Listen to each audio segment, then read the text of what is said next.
Assalamualaikum warahmatullahi wabarakatuh. Tabe selamat dingenalatai salam sujud karete melekang. Adil kata rindu bajuramin kasaruga basengat kejubata arus. Perkenalkan, nama saya Lara Indrawati dengan NIM 1930110204004. Di sini saya akan menjelaskan sejarah perkembangan Indonesia. Masuk ke topik pembahasan yang pertama, yaitu ragam bahasa Indonesia. Secara sederhana dapat dikatakan bahwa pemahaman terhadap ragam bahasa Indonesia ditunjukkan agar menjembatani ekspresi nilai, norma, aturan, hukum adat, dan kearifan lokal dalam menjaga lingkungan dan budaya tertentu. Pada materi kali ini, secara khusus saya akan memaparkan bahasan tentang ragam bahasa, klasifikasi ragam bahasa, dan bahasa Indonesia yang baik dan benar sebagai berikut.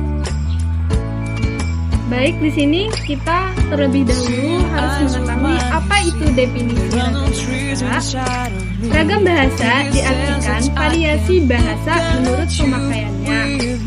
Topik yang dibicarakan, hubungan pembicara dan teman bicara, dan medium pembicaraannya, sebagaimana yang terdapat dalam Kamus Besar Bahasa Indonesia oleh Departemen Pendidikan Nasional tahun 2000.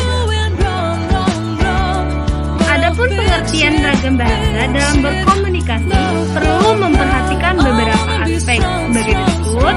Yang pertama yaitu situasi yang dihadapi. Yang kedua, permasalahan yang hendak disampaikan. Yang ketiga, latar belakang pendengar atau pembaca yang dituju. Serta yang terakhir, medium atau sarana bahasa yang digunakan. Berdasarkan situasi pemakaiannya, ragam bahasa juga terdiri dari 3 bagian. Yang pertama, ragam bahasa formal. Yang kedua, ragam bahasa semi formal. Serta yang ketiga, ragam bahasa non formal. Masuk ke topik pembahasan yang kedua, yaitu klasifikasi ragam bahasa. Apa itu klasifikasi ragam bahasa? Klasifikasi ragam bahasa adalah ragam bahasa yang dihasilkan oleh adanya perbedaan gaya. Adapun penjelasannya sebagai berikut, ada 5 kategori klasifikasi ragam bahasa. Yang pertama yaitu ragam bahasa baku. Ragam bahasa baku adalah variasi bahasa yang paling formal. Yang kedua, ragam bahasa resmi. Ragam bahasa resmi adalah variasi bahasa yang digunakan dalam pidato misalnya. Yang ketiga, ragam bahasa usaha. Ragam bahasa usaha adalah variasi bahasa yang lazim digunakan oleh pengusaha. Yang keempat yaitu ragam bahasa santai. Ragam bahasa santai adalah variasi bahasa yang digunakan dalam situasi yang tidak resmi.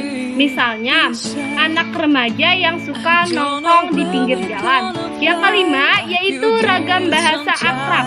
Ragam bahasa akrab adalah variasi bahasa yang dipakai para penutur yang hubungannya akrab, seperti teman.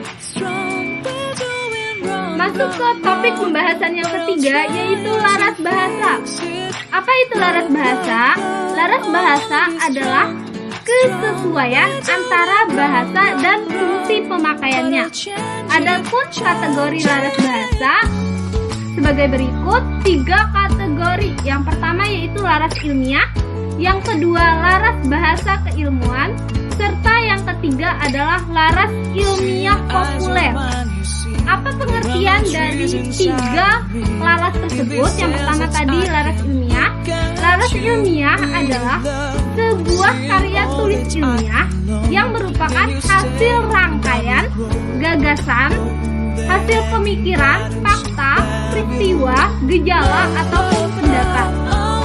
Yang kedua yaitu laras bahasa keilmuan. Apa itu laras bahasa keilmuan?